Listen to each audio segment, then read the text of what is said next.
What would you say you do here? It's the Signal Chords, home of the Underground podcast. A podcast dedicated to up-and-coming bands, labels, artists, and more. Plug in and join your host, Brad Nunnery, as he dives deep into what the future of music has to hold and discover something new along the way. What else do you have to do? Hi, this is Jaap from After Elmer, and you are listening to the Signal Chords, home of the Underground podcast. And now you wanna tell me it shouldn't be like this, and I was only trying to make the most of it. They took everything, all that they need from me. I'm on my own, and I don't wanna be with me. Just look inside yourself and see what I can see. Just think a second time of what you really need. You were just 11, one day you're 23. Then you know you're everything you wanna be.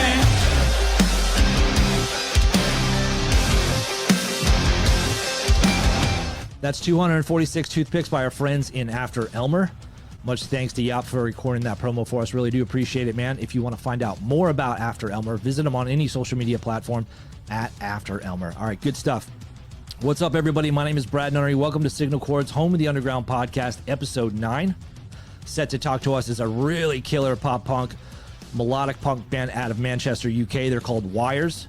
I've got Andy and Rob set to talk to us all about their debut record, Nothing Like Your Idols. It just dropped, I think yesterday, today, whenever this episode comes out, but it's out now.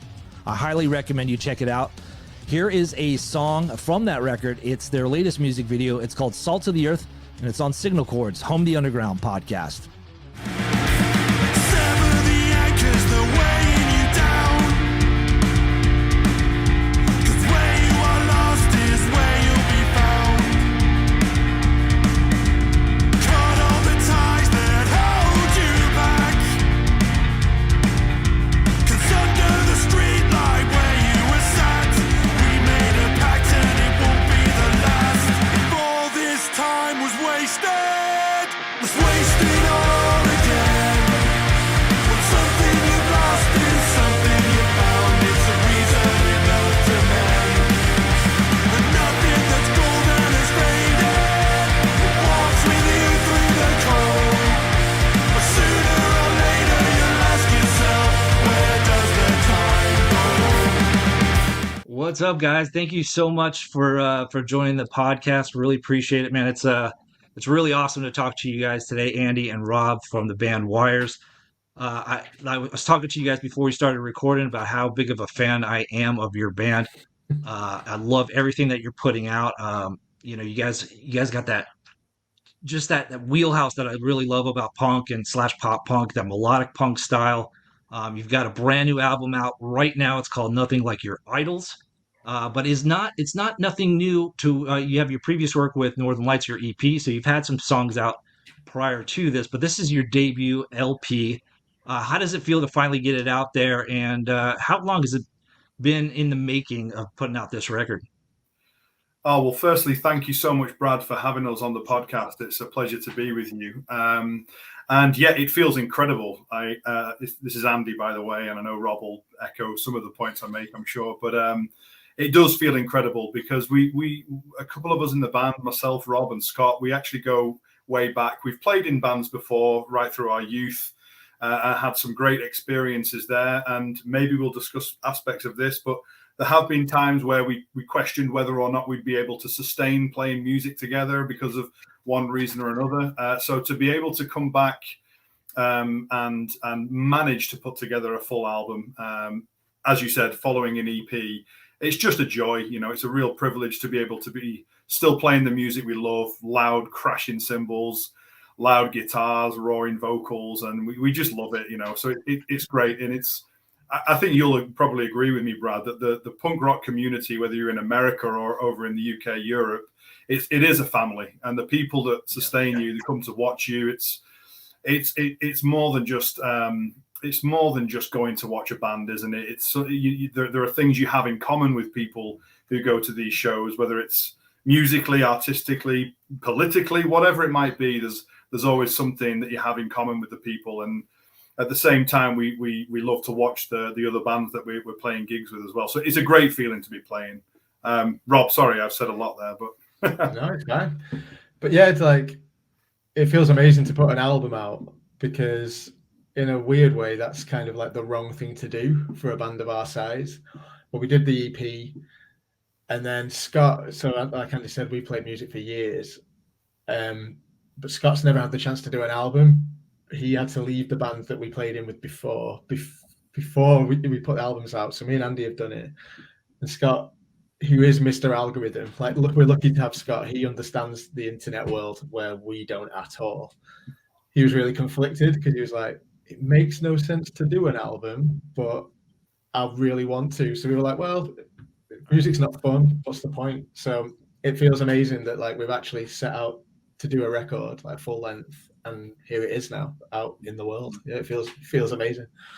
Yeah, well, I love every track of this. You guys had kind of sent me a little bit early sneak preview, and I want to talk about the sneak preview too, because you guys did some pretty cool things as far as, getting your fans kind of a jump start on the record. Last Thursday, you did a kind of a sneak preview on YouTube Live, which was really cool. And you know what? I logged on for a little while, but I'm like, well, I don't want to talk about the songs, though. I don't want to hear about the songs and, get the, backspot, because I'm getting ready to interview you guys, right? So like, I don't want to ask the same questions, or like, oh man, I was going to ask that. I already know the answer to that question. So I was like, oh, okay, well, I've heard the album before. I'll just log off right now, just so it's a little bit fresh. So if I ask, any questions that you guys have already covered on the YouTube Live sneak preview, but I appreciate it. But yeah, it was really cool to see. And I thought that was a really cool idea to kind of, go in and out of songs, break it down, and kind of like talk to each track and what you guys were thinking on there. I don't want to give it away, the stuff that I already know, but how was that? Was it your first experience doing a YouTube Live kind of a release? Did you do anything for Northern Lights on that, or was it just for this album? No, that was totally new, wasn't it? And to be quite honest, we were absolutely winging it on the spot. Again, it's all Scott. That, like, we're so lucky to have him. We just kind of say, Scott, where do you want us and when, and we'll be there and help. Right. So Scott said he was doing that, gave us the link. We logged on and we were like, let's see where it goes. But yeah, it was really cool. We were almost interviewing ourselves by the end. And yeah, it was like a cool concept. I enjoyed doing it. Sorry, Rob. Yeah, it felt like quite an organic experience, actually. And because the gigs that we've done so far, a lot of people who've watched us have often said to, like, each member of the band after gigs that one of the things they really enjoy, in addition to the music that they see live, is the fact that, not for every song, but there is often a little bit of context about the song that's shared. And it's not, song by numbers telling them the full detail, but it just seemed quite natural to do that, because these songs, I guess they're a little bit more mature lyrically, and there is something to say about the songs. And so I've been sharing that at gigs, and it's gone down well. People have enjoyed connecting with the music on a conceptual level. So when Scott suggested that we do this, it felt quite natural, actually, because each song does have a bit of a backstory, and we're happy to talk about that if questioned. So yeah, it was a nice feeling, but we hadn't done it for the EP before, so it was the first time we'd ever done it. But it was fun. It was fun to watch, and it was fun to when you go live and you see comments, and you can get instantly, hey, that was a great song. Oh, I love this about that song, and that's really cool. I love doing that, and I eventually want to try to go live on YouTube myself. Just playing some, maybe doing a weekly recap or something, whatever, and just playing the whole songs or whatnot. But I still have to master that, and maybe I need to touch base with Scott and see how he does it. So, you know what though? Like music, for many people, like, it doesn't have the shelf life that mainstream traditional radio might. For example, you could speak to artists that released an album 5 to 10 years ago, and actually get them to retrospectively, discuss what it was like and what it means to them still today. So I think, I'm certainly interested in those backstories in the bands that I've followed for many years. So I'm sure it's a great idea for your podcast as well. Yeah, it's with technology today, it's so, like you said, punk rock is a community. It's we're all more able to get a hold of bands and talk to bands and say, hey, just message to say, hey, listen, I really love this song. This is the reason why. And you get a response. It's not like the olden days where you write a handwritten letter, send it off in the mail, and hopefully it comes back and you get some kind of response. I mean, even though I did that in the Navy, I used to find bands on the back of comps and find addresses and write handwritten letters just to ask for stickers. Wow. And Amazing. 9 times out of 10, because I didn't have anything else to do on my free time in the Navy, so I'm like, I'm just gonna write this band, I'm gonna write that band, and every once in a while, like Down by Law wrote me back, MXPX sent me a whole bunch of sweatshirts and stuff, and so I was like, oh, I was addicted to it. Yeah. But it was so awesome, and just having that interaction, even in snail mail days. But But with that's technology, it's so great to have that and connection with. That's the word I was just going to say. It all comes down to making connections and realizing there are people across the pond, as they say, with we've got deep ties and connections to each other, whether it's just through music or etc. And it's great, and I can understand like the attractiveness of doing that for yourself, because I wouldn't say I've been the same. I've never done a podcast or anything like that myself, but I get why, because of the connections that you can make, because they can last a lifetime. Sure. The thing as well. Sorry, Yeah, I was just going to say, I find with social media, a lot of the mystery's gone. Like, I remember when I was like 16 and going watching bands, I remember thinking like, oh, what's Tepe's hair going to be like tonight? I like was watching Thrice or whatever. It's like, because it's so mysterious, but that's gone. So almost now the story is with the song. It's kind of finding the backstory of what the songs are about, because we already know everything else about the band. So it's like, yeah, so all right, what are you singing about then? And I find people enjoy connecting even to something as so subtle as a lyric video, right? I mean, it's so small and minute, but like there's a lot of times where I'm like, man, I love this song. I just like, I didn't know what that word is or what that phrase was or how the chorus went. And I love lyric videos because it makes me more in tune or in plug with that song, or more connected with that song, because I actually know what you guys are singing about. Even if it's just a visualizer or whatever it is, I mean, there's so much really cool stuff. But even just that, even though that simple thing as a lyric video goes up a mile away. I can read lyrics on the back of an album. I can read lyrics, on the computer or whatever. But like playing it along with the music, I'm all in on lyric videos. I think that the video, the audio, and the lyrics just makes that, I guess, piece of art more holistic, and you can tune into different aspects of the song, whether it's lyrically, image based, or the audio. I forget the song name, but Propagandy had a video like that a couple of years ago, and I think whether it's their everyday rehearsal space, I don't know, but the video was clearly designed to be a rehearsal space, and the lyrics are all handwritten as they're being sung, and it just adds that extra layer so you understand the context a bit more, and I think it's great. Yeah. Again, though, the first thing I used to do whilst buying a CD was I take the artwork out and hope the lyrics were inside, and if they weren't, and if they weren't, I was gutted, and if they were, then I would study them.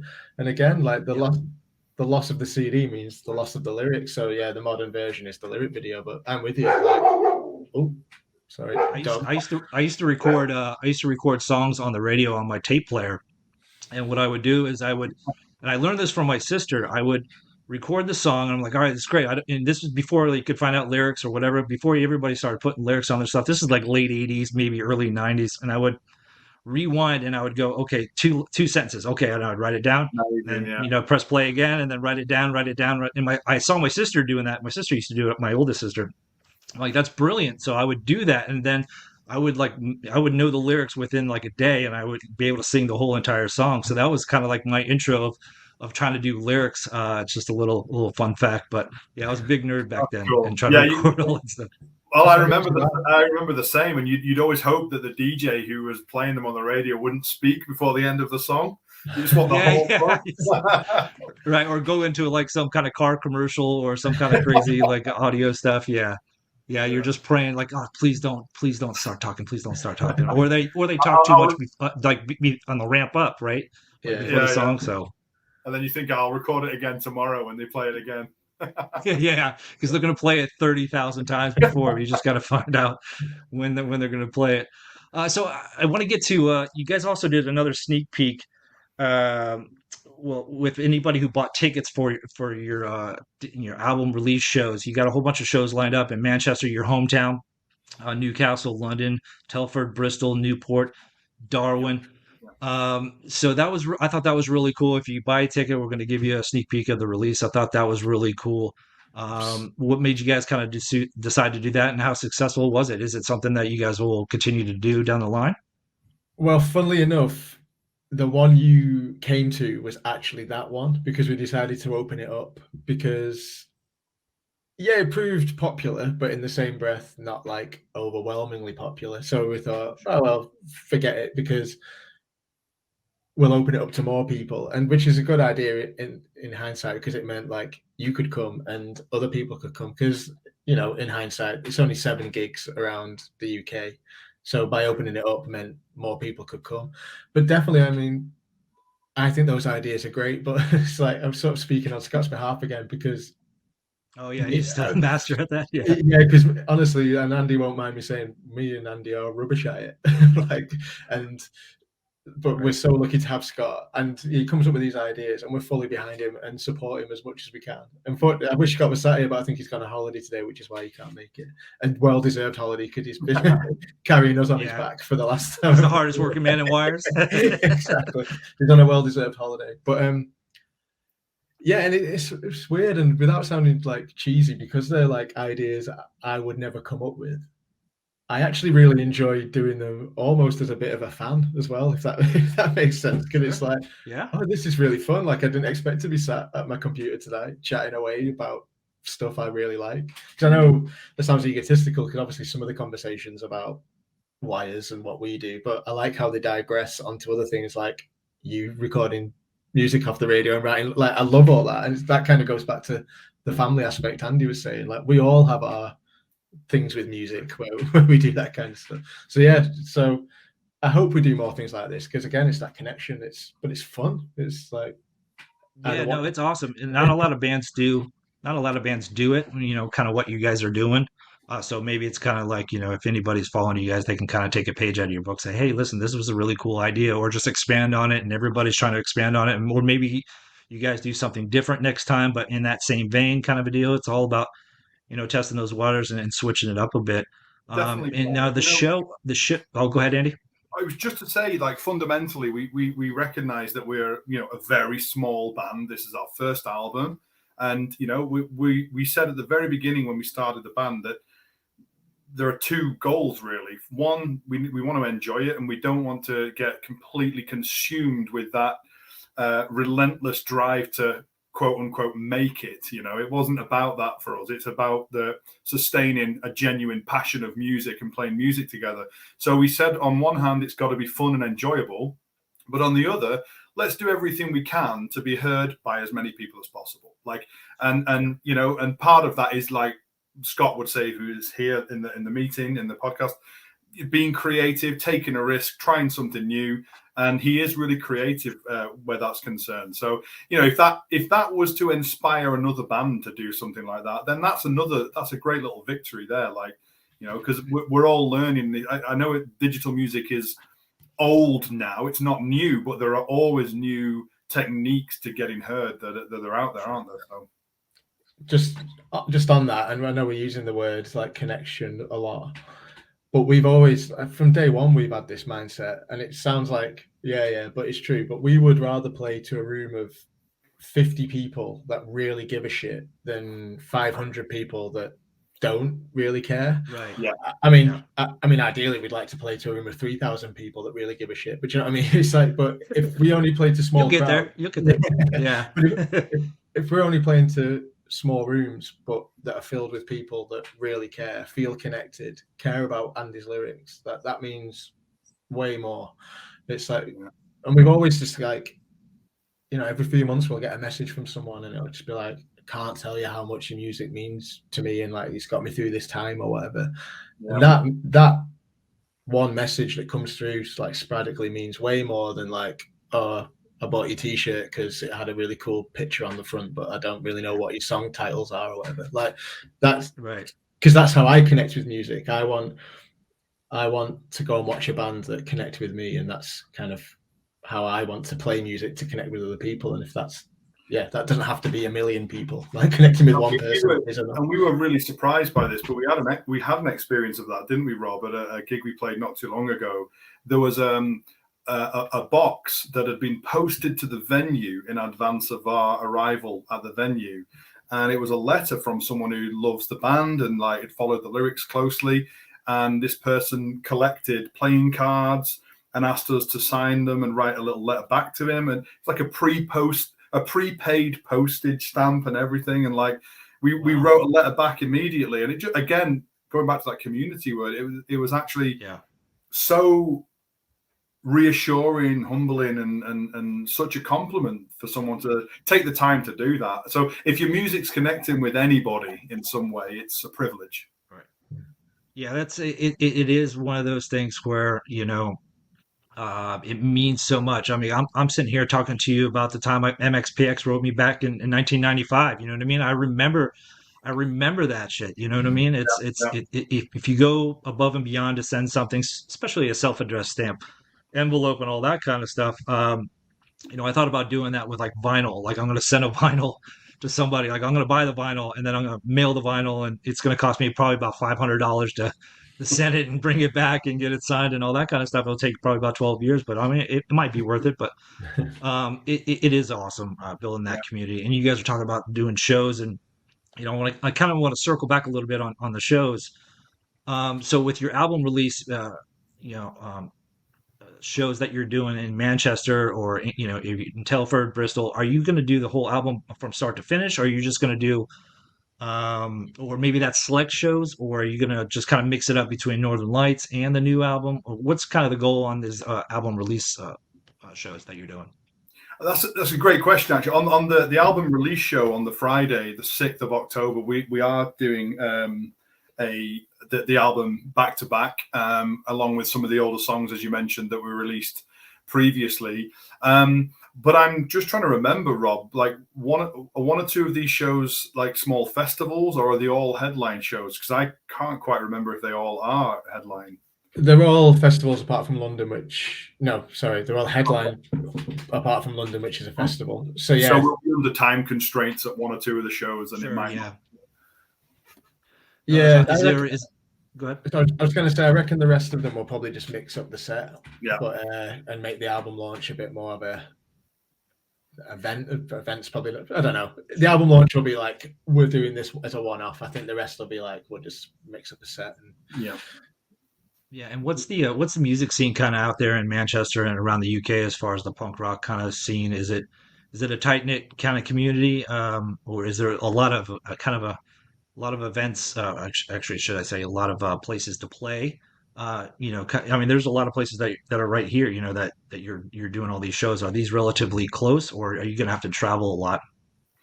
To be fair, I think. Oh, Rob, I know you'll say something as well, but really quickly, like if we're being completely transparent about this, there are punk rock bands in the UK who would be better placed than us to answer that question, because we haven't done that extensive touring for quite a while now. So we're just sort of waking back up to the touring scene, if you will. Sure. But speaking from Manchester, yeah, there's always great shows going on there. And there are pockets in the country that we know are still really thriving with punk rock. You know, Lincoln, for example, being one of those places where we still got some great friends who are playing many, many gigs. London, there's always, you know, I'm sure it's like any big city in the US where, you know, whether it's a Monday or a Friday, you've got about 30 gigs to choose from. So there's always a lot going on there, which is, you know, which is a good thing. Rob, sorry, you were going to say something, I think. No, I was just laughing because we'll probably be like, yeah, we've got some long drives, but to you, Brad, you've probably driven like further for a burger or something. Do you know what I mean? Like, everything is 45 minutes away, no matter whether or not it's a mile or if it's 20 miles. So here in Florida. A few years ago now, we with our old band, we had the good fortune of touring with our really good friends Hawthorne Heights from Ohio, and we toured in Europe with them and the US, and they referred to the UK as the island. So that was always good fun. Because it is a small place.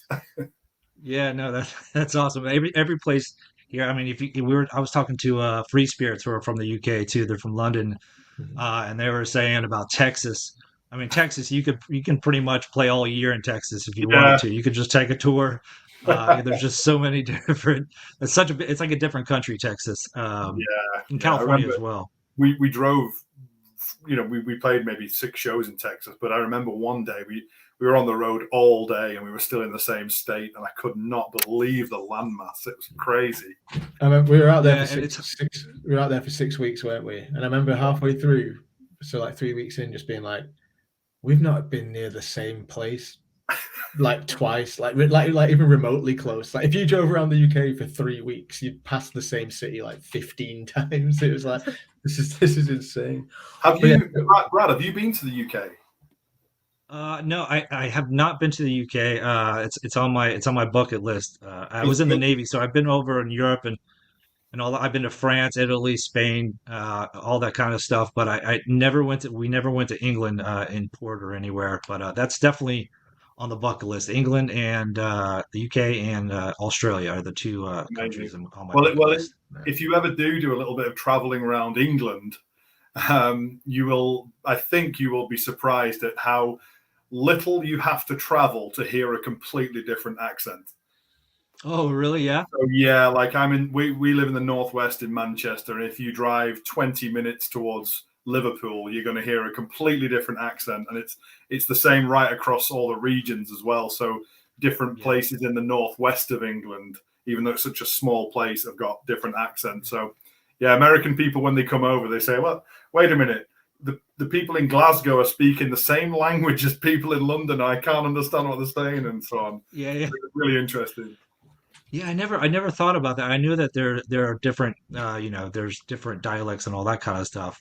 Being an American, we have redneck, we have the Midwestern, we get a lot of rednecks here in Florida, and then you have the Midwestern, the Minnesota and the Chicago, and you have all those kind of accents and stuff. And Florida's kind of a hodgepodge of everybody, because either everybody's moving from the north and coming down, or everybody's coming from Puerto Rico, or they're coming from Miami, or there's so many different variations here in Florida. But so let's talk about the band. Let's talk about the band and how everything came together. And I know COVID had some things to do with it, and trying to get the band up and going. And how was your experience with COVID? And it's probably a multi-layered question, but let's just start at the beginning. How did you guys come together, and what was kind of the goal with Wyres and originally putting in a band together?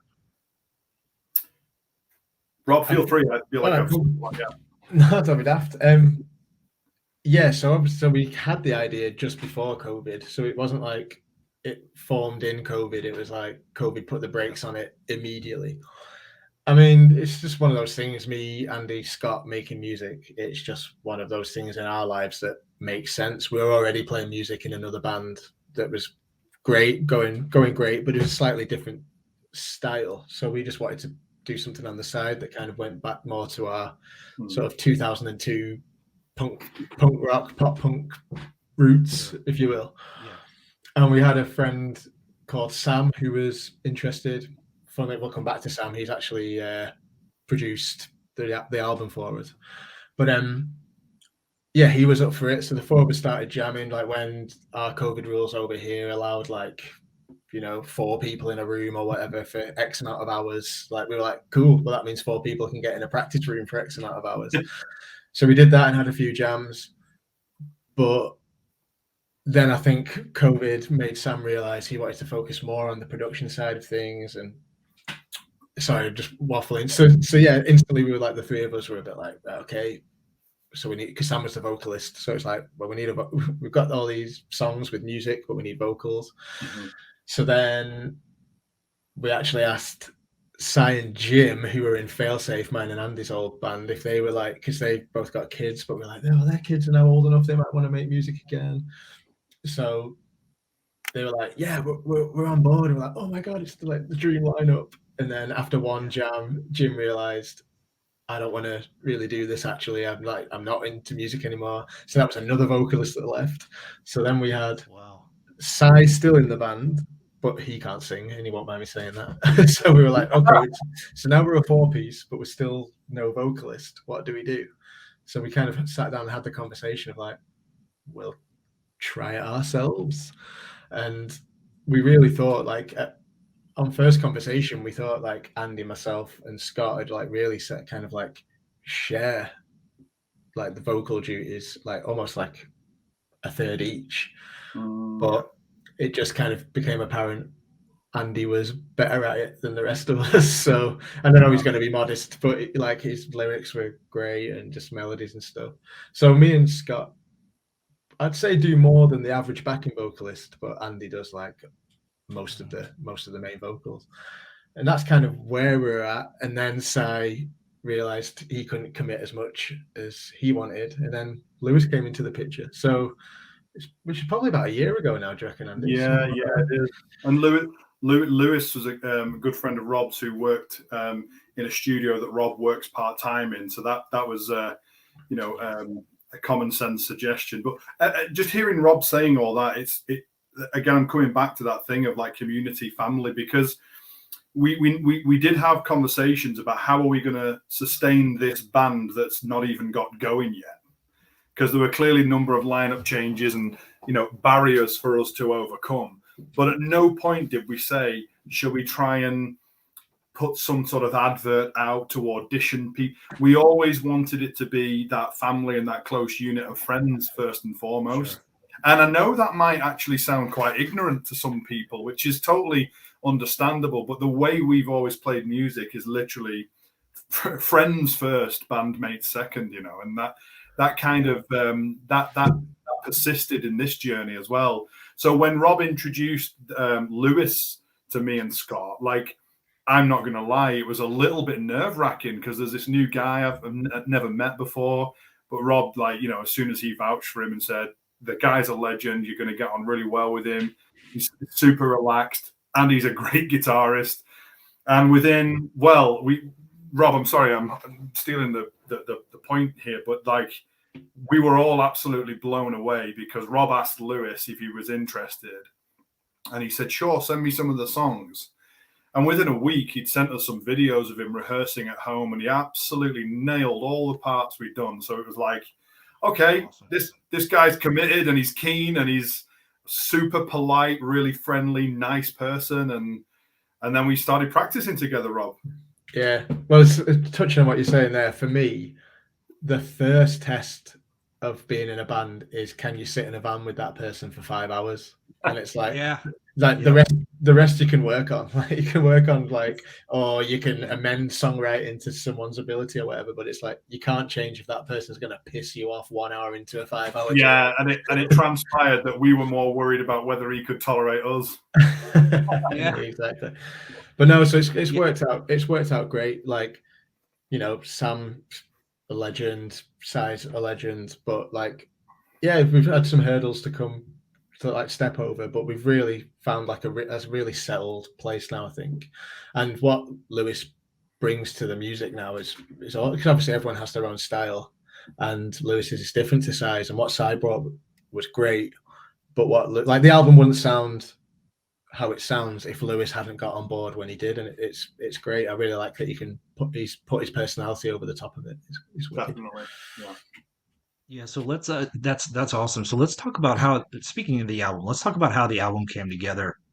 How long have you guys kind of been working on, with Northern Lights, doing all that kind of stuff, but in the background, I'm sure you're working on, tracks for this new record. So how long, of a process was this, putting this together from start to finish? That is a good question. If I was just to hazard a guess, I would probably say, in all honesty, including sort of the aftermath of COVID and including the lineup changes and the hurdles we faced there, I would probably say around 2 years, Rob. Because we've like all bands, we've got a WhatsApp group and so on, and we'll share ideas across there. And I have a habit when I'm writing music and ideas, I have a habit of writing loads and loads of ideas. More recently, since I've started taking on the predominant vocal duties, I've been more focused in terms of trying to make sure a song gets finished, at least in terms of there's a general structure, there's a message, there's a narrative, and so on. And I think I know that I've improved at that process. But historically, over the years, I've just been very scattergun. Here's a load of ideas, and I would send them all over to the group, and we'd probably tie ourselves in knots trying to piece this thing together because there's 30 ideas on the go here, you know. And like, I think it might have been Scott who said we need to start to try and structure this, you know, as a single album. Let's start to pick the ideas that we want to focus on. So I think, 2 years overall, but I think the album probably came together in the last year when Lewis joined, because we started practicing regularly. And we did a bit of a yes-no pile with all the ideas, and then decided to really focus on the remaining 6 songs that we wanted to get finished lyrically and musically and so on. Is that fair, Rob? I don't know if...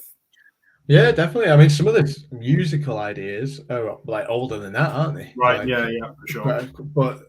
But I guess the EP was very much like we knew what we wanted to do, but didn't know how it was going to sound. So the EP was almost a sense of like, we'll work out what kind of band we're going to sound like.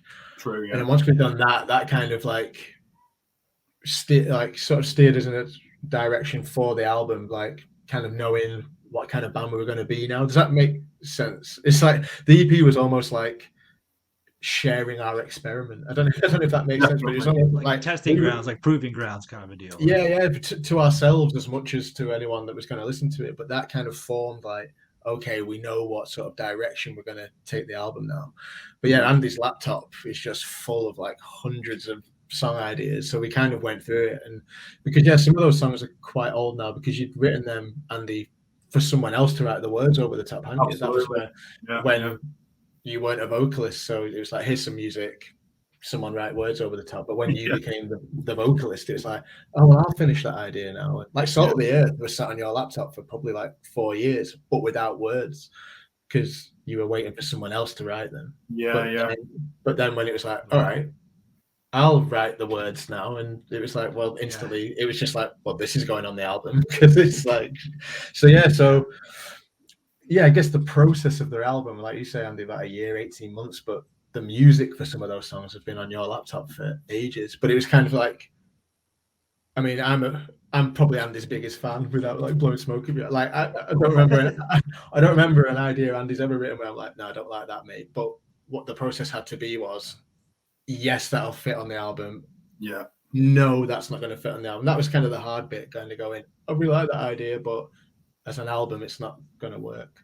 So yeah, and then it was just about kind of going, all right, there's 9 songs. We need like 2 more to like really make it, or whatever. And then we kind of wrote a couple of fresh ideas. Yeah. But it's come together well. Like, I like that it's not 11 songs that sound identical, but it's 11 songs that sound like the same band. I like. Yeah, no, I want to talk about some of the songs here in a second, but I want to break them down, and find out some meanings behind them.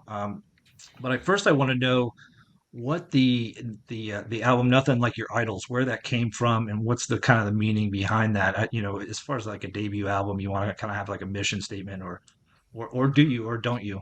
But it's a really cool title, and if you can, provide some insight, the meaning behind that. Sure. Yeah. Well, actually, the album name "Nothing Like Your Idols" came from a lyric which became a song title on the album. So the opening track on the album is called "Nothing Like Your Idols." So I guess we're really setting our stall out from track 1 immediately, and the song itself is, a short, concise, hard-hitting punk rock song, with old school solo in the middle of it, poppy kind of chorus, slightly aggressive vocals in the verse. Yeah, and the song is fundamentally about an experience I had whilst in the company of some, very high-achieving, wealthy, quite well-to-do people, and it was a lovely celebration, and there was a lot of preaching about positive work that they'd done in the community and so on, and the people that they looked up to in terms of who'd inspired them to help save the children, to put it bluntly, and do something positive in the community. And then on the same day, during the course of the evening, the cocaine emerged, and within a few hours there were people gurning in the corner and pulling all kinds of faces, completely off the face, in the sky, on Class A drugs. And something about that dichotomy really resonated with me and didn't sit right with me. And I'm not there to judge people's behaviors, but it was when I saw this sort of preaching about saving the children and perhaps not realizing the irony in that when you're, engaging in, I don't know how familiar you are with the drug scene in the UK, but like there are many, many children now being groomed into, selling drugs via things like TikTok and so on. There's lots of documentaries been released about how children are being groomed into this now and smuggling drugs across cities and so on. So for me, this idea of doing good work for children in the community and then also being this middle to upper class person who's funding the cocaine trade, it didn't feel right to me. So it's this idea, you're nothing like your idols. You're the person that you are isn't the person you are in name is not the lifestyle that you're living. So that's what the song's about. What I love I love that. Go ahead, Rob. Sorry. No, because obviously that's like a really hard-hitting message, and I love that, and I love like what those lyrics are about. Fully support it. But what I do like about the title "Nothing Like Your Idols," it's a bit tongue-in-cheek, poking fun at ourselves as well, because it's a bit like basically we're admitting we're nothing like the people you love the most. But I lean heavily into the more hard-hitting, but it just that always puts a little smile on my face. That like. If you were so content, why are you so hollow? If I'm beneath you still, clock out and watch it all. From the outside looking in, you've got it all. But the walls are closing in on you and yours. The higher the climb, the further the fall. I wrote some notes here. I love it that it's short and to the point and the message gets across. I love that part about it. I love that it's a fast and it's a heavy song. I love that guitar solo. I love that part of the song. And I love the lyrics. How do you sleep at night? Do you leave the lights on? That's my favorite lyric from that song. Once I heard that, I got goosebumps. I was like, oh hell yeah, it was so awesome. So that's my opinion on that song. But yeah, killer tune. Thanks, Can I bro. just say as well, actually, because this kind of goes back to what you were saying before and like connecting with fans and stuff. Like that song, I don't think was on any one of our radars to open the album. Or then maybe Scott kind of threw it into like the mix, but it was never on our radar properly. But one thing we did do was sort of 10 of our closest friends / fans. We sent them like 3 or 4 songs, and we're just like, "What do you think could be a good opener?" And Nothing Like Your Idols came back as like overwhelming favorite, and it was like, oh wow. And that's why. So one, it's the connection and like getting people involved, but 2, when you're as close to the music as we are, sometimes you need those fresh ears on it to almost see something you've not seen yourself. And now when I like put the album on and that song starts it, I'm like, yeah, of course this had to be first. It's great. Like, well into, but yeah, it was important to get other people's opinions on that, and I'm glad we did. Yeah, me too. Yeah, it's a hell of a starter to kick off the record. I love the title. Like I said, I love all those things about it. So let's talk about This Isn't Love. I love the intro. It's more it kind of reminded me of the Hives a little bit at the very beginning, and I just love the rhythm to it. I love the middle of the song where it slows down and how it's different. It's different than anything else on the record. You have that like kind of like breakdown, almost kind of like really killer vibe on that one. Is this a personal song? Is this kind of an autobiography kind of a song, or is this just kind of just speaking in generalities, the meaning of This Isn't Love? Can I just say something, Andy, before obviously it's Yeah, please. But Andy, you'll appreciate this as well.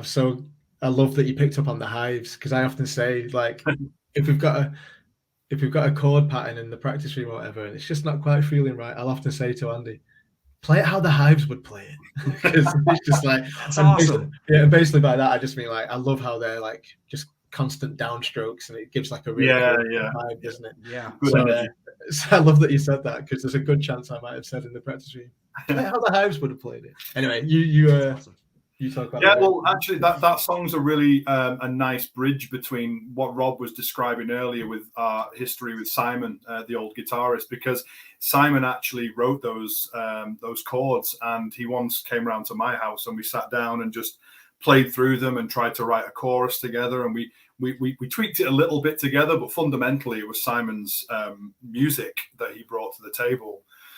And when he stepped down from the band, we had an open conversation, hey, Si, how do you feel about us using that? Because we've made some progress with some lyrics here. And he said, oh yeah, dude's absolutely fine. So that was nice. And we then took it and worked on it and embellished it and added the vocals and the backing vocals. So we kind of built on it with Lewis in the band. And in terms of autobiographical, it's actually not.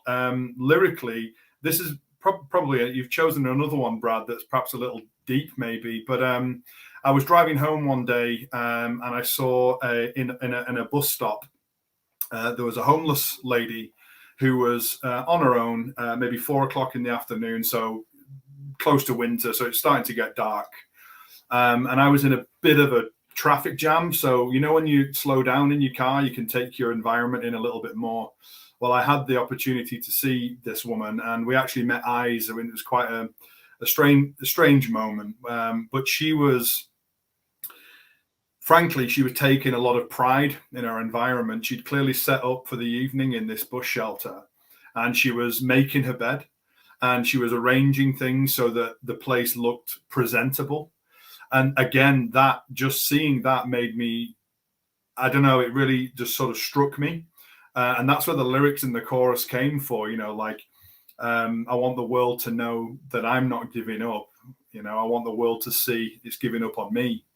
And this idea that, whatever your situation is, you can still have pride, you can still have humility, you can still have drive to be a better person, or be the best version of yourself. And I thought that message was quite powerful. But then the song, as it developed lyrically, it became a little bit more political, because homelessness in the UK, is definitely on the rise, regardless of what the Conservative government might tell you.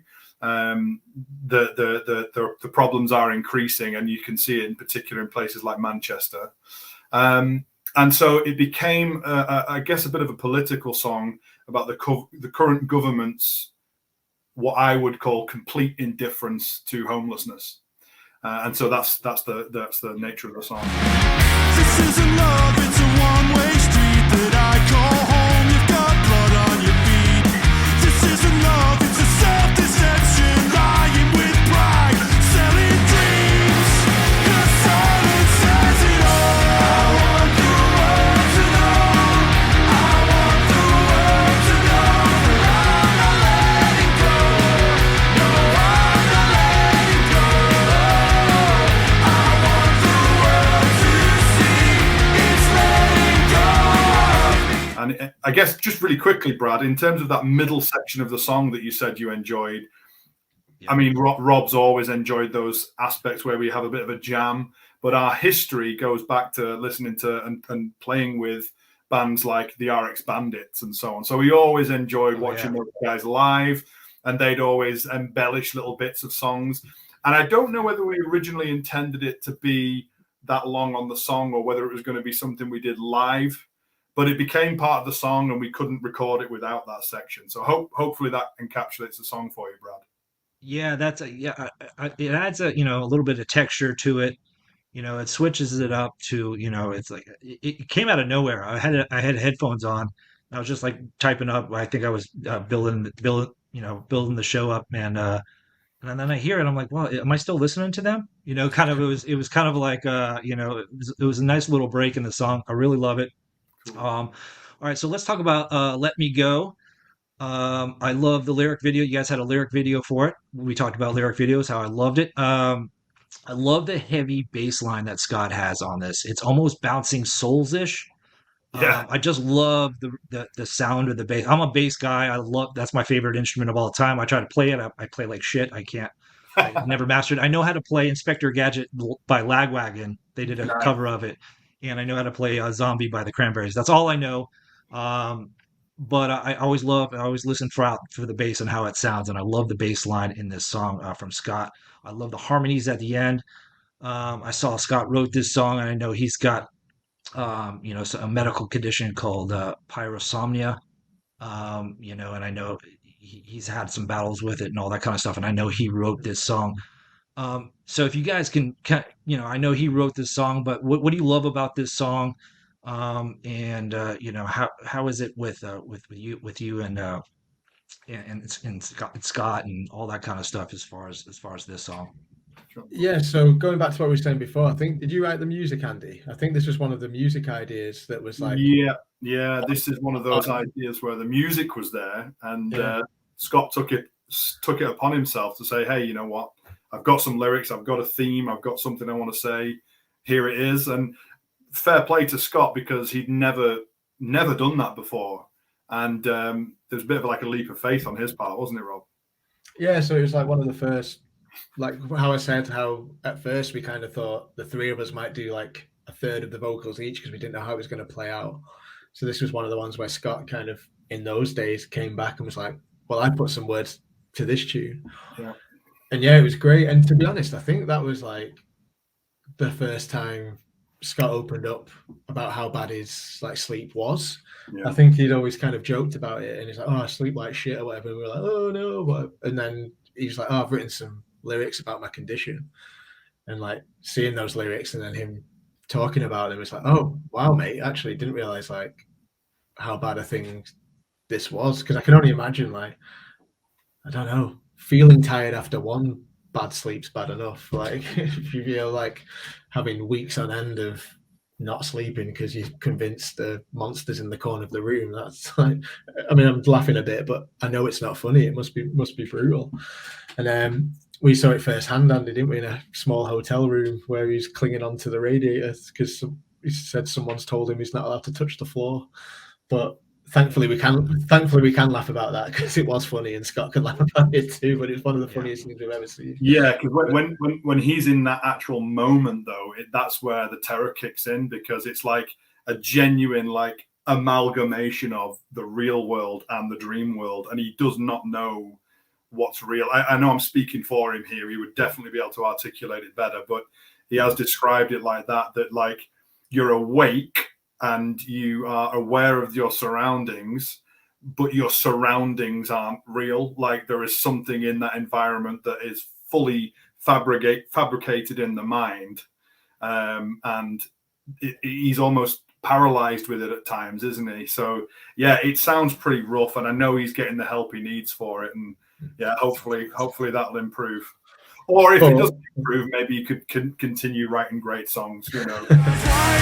Coffee black, can I understand the words you say alone? No way back, the youth won't save to live it this way. So let me go. Close my burning eyes and rest my mind. So let me go. This is weighing on my chest, is all the dreams and I collect. But one thing we can all definitely agree on, what you touched on, is Scott's bass tone. That guy can plug his bass into anything and it sounds great straight away. Don't know how he does it, but yeah. He's always. I love it. Yeah, but if there are any people like, you know, listening to our episode of this podcast, you know, for the bass geeks out there, he's always been interested in bass tone, and he uses it's a Fender Jazz, isn't it, Rob? It's not. Yeah, it's a Fender Jazz, and he uses a Sans Amp bass driver DI, but he also uses the bass version of the big muff pedal as well as a compression pedal. And I think all those pedals are great, but when he bought this compression pedal, it really helped his bass sound shine, because he wasn't losing any of the frequencies. It was always maintained, whether he was playing up high or the open E, you know.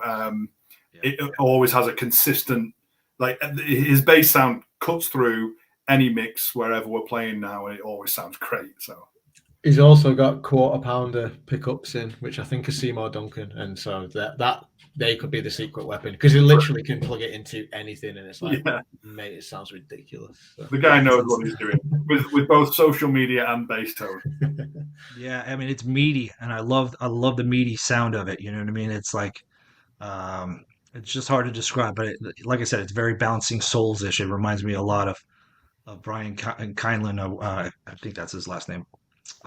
So let's talk about last song I want to talk about is, of course, Salt of the Earth. You guys have a music video for it. It's your last music video. I love this song. I love the notes that I have. I love the intro and the buildup of it. I love it how at the beginning it's very slow and it just builds up. It's anthemic. I love it that it's like one of those, one of those ones that I'll scream and I'll yell when I hear it. Can you tell me about what this song is about? It seems like this is a heavy song as well. I mean, Salt of the Earth. I mean, just the title alone kind of says it there. Yeah. Well, Rob and I alluded to a band that we used to play in, and we were the band that were fortunate enough to go to America and so on, and we did a lot of traveling together. And in that band was one of our best friends called Matthew Cogley. Unfortunately, he passed away on New Year's Eve 2015, and unfortunately he took his own life. So and that was the first experience that any of us had with that kind of trauma and tragedy, and nobody saw that coming, and it was a really, really challenging thing for us, and of course his family and close friends to deal with. So that was incredibly painful, challenging, but over the years we gravitated to each other to play music again. And this song, fundamentally, it's a sort of a meditation on how Matthew still speaks to me, basically. It's quite, I guess, quite spiritual, but it's that the lessons that I still learn from what Matt would do. What would Matt say in this situation? What would he do here? And he always used to like put me at ease and tell me to stop overthinking things and stop panicking about certain things. And so he was, as a guy, the salt of the earth kind of guy. When we describe people in England, I don't know if it's the same phrase in the States, Brad, but like if you're talking to a genuinely decent human being, like they are salt of the earth person, and that's where that came from. But at the same time, while the backstory is clearly really sad, it is an uplifting song. Really, it's a reflection on that time, but also trying to be positive about what we're doing now. So the chorus, if all that time that we had together, was wasted, let's do it all again, because frankly, we're gravitating to each other because we have a love for music. We want to do it again, and wherever it leads us, it's worth pursuing. It's a noble pursuit. It's creative. It keeps you focused. It keeps your connections strong. And that's essentially what the song's about. I mean, I could unpick any of those lyrics, but sure, without going into more depth, that's the nature of it. All this time was wasted. Let's waste it all again. When something you've lost is something you found, it's a reason you go to mend. And nothing that's golden is faded. Walks with you through the cold. But sooner or later you'll ask yourself, where does the time go? Yeah, it's a heavy song. It's a heavy song when I listen to those lyrics, and I knew it sounded like there was some pain and some struggle behind the lyrics there. And I think anybody goes through those kind of stuff. Everybody knows somebody who has somebody like that. That they've gone through. I damn sure know that I have, and and that's why I kind of said it was anthemic, because you just want to sing loud and proud, and pay tribute to that person, or just share your emotions out in a song, and I think it's genuine, and I think it comes out super genuine in this song, which I really love. And Brad, I love the music video.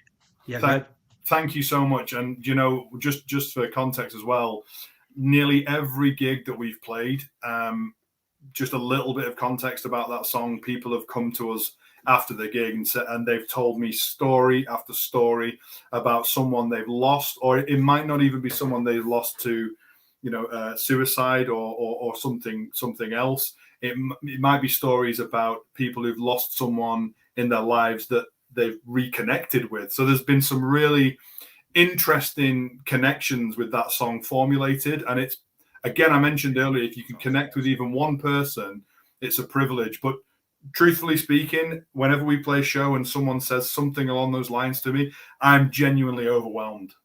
It's because if you've created something with your friends in earnest and doing something you truly believe in, for it to connect with someone else, it's what bigger privilege can there be? It's an amazing feeling.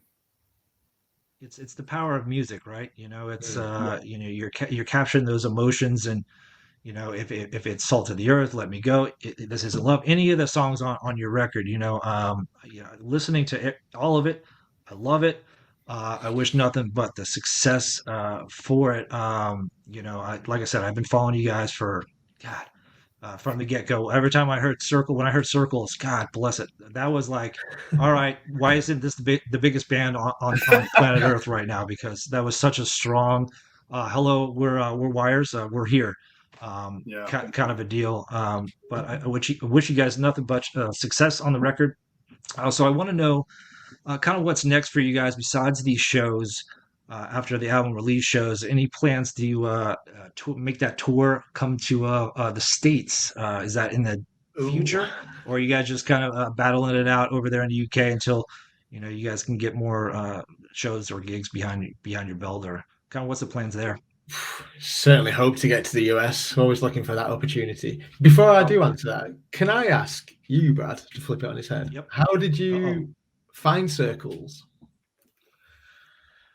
I find pretty much the majority of everything on Spotify, right? That's how I know it's one of those those things where it's a necessary evil, as far as bands and musicians and not getting paid and stuff. And I've had a lot of conversations with bands and stuff, but for a person like me running this, yeah. So I mean, with somebody like me who does my job, who does this and does a podcast and discovers new music, right? It's a perfect tool for me to be able to discover stuff. And I heard Circles. I can't remember exactly if it was through Spotify or if it was from like an ad that maybe you guys had put out on Instagram, kind of a deal. I don't know if you guys did that, but I saw Circles. I saw the video first, and I'm pretty sure it was on through Instagram. And I was like, oh hell yeah, that's my jam right there. A couple of things just really quickly. I'm not the algorithm man like Scott is, but I do know that whenever Scott has tried to promote the band algorithmically, there always seems to be a pretty good interest in America, which is great. I mean, there's no doubt about it. We are and always have been influenced by a lot of the American punk rock bands over the years. We grew up listening to that stuff. So I guess that's not surprising, but again, it's really encouraging. In terms of the next steps, like we have actually reconnected with an old booking agent of ours, a really good friend called Mark at Riot Rock Booking over in Cologne in Germany.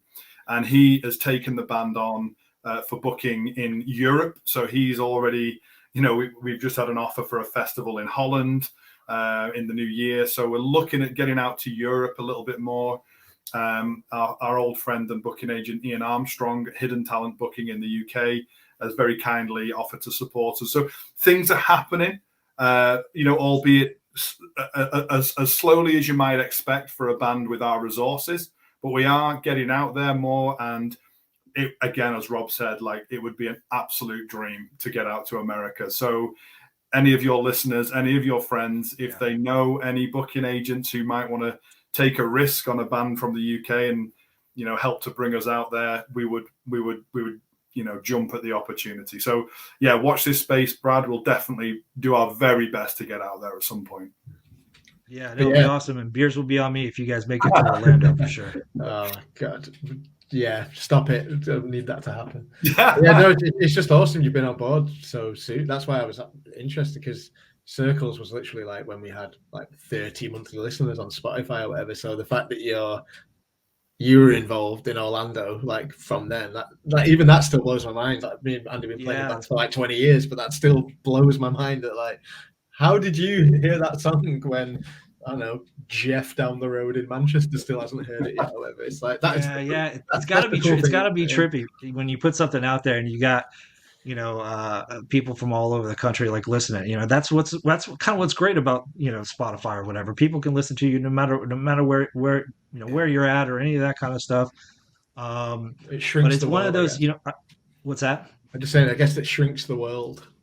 So yeah, it sure does. I mean, there's times where like I'll listen. I listen to a lot of music just to be able to run this page, and and a lot of stuff sounds redundant or at times. Or songs sound the same kind of deal. And I'm trying to find those ones that sound different. And every so often I find that band that just like, oh hell yeah, this is it. Let me find out more about this, and you're one of those bands. So I appreciate you guys so much being on the podcast. I have a couple more questions here. Any plans for a physical release for this record? Because if so, I want to be the first one to buy it. We did talk about that, and frankly, we're not on a record label, so financially, I'm not sure if it's in the best interests of the band at the moment. If we were relentlessly on tour, 200 shows a year, yes, because people might still be, buying CDs and stuff. I know Scott flirted with the idea of getting a limited vinyl press done, and that is definitely something we're still talking about. So yeah, rest assured, Brad, if we do that, we'll certainly be in touch, and we'll post you one for sure. I think one thing me and Scott have talked about is maybe like once the album's got a bit of traction, like if it's got a bit of interest, maybe we might be able to find a very small label that might like want to go halves on doing a press of vinyl or something. But right now, for a band our size, it's just like the cost of printing vinyl is just so scary. No, it's gotta be insane. But once we've done some more gigging, the album's been out a bit longer. If this, like I say, because we've spoken to small labels for like a little bit, like there's a couple in Holland, funnily enough. Maybe if the album's like doing okay in the first few months, then perhaps we can have those conversations like, if we put half in, will you put half in, and we'll get like 100 vinyl pressed or something, and all of a sudden there's not as much risk involved for us and the label. So fingers crossed, watch this space, because we would love that more than anything. Like, we've never ever had a release on vinyl, and just to have this record on a vinyl would just be awesome. So we want it, but it's so expensive. All right, so this is a message out here. I'm gonna look right in the camera. All you record labels out there, check out Wyres. Help these guys out, put a physical release. One hell of a band. Andy, Rob, thank you so much for joining the podcast. I really do appreciate it. Where can people find Wyres? Do you guys have a website, and where are you primarily do all your communication on social media? I would say primarily it's on Instagram, and you can find that at We Are Wyres. So it's Instagram, the at handle We Are Wyres, and that's WYRES. Brad, you'll always be a friend of the band. Like, we really appreciate this opportunity, because this is without doubt our first bit of exposure in the States. So yeah, please stay in touch, Brad. You're a gentleman, and best of luck with the podcast as well. I appreciate it, guys. Yeah, it's it's super awesome to have you guys on, and it's an honor and a privilege, and I appreciate you saying that, man. It's for us, honestly, man. It's for us. Appreciate it. So stay in touch. All right, guys. Yeah, guys. Take care. We'll see you Keep soon. well, man. Take care. Thank you. Thank you.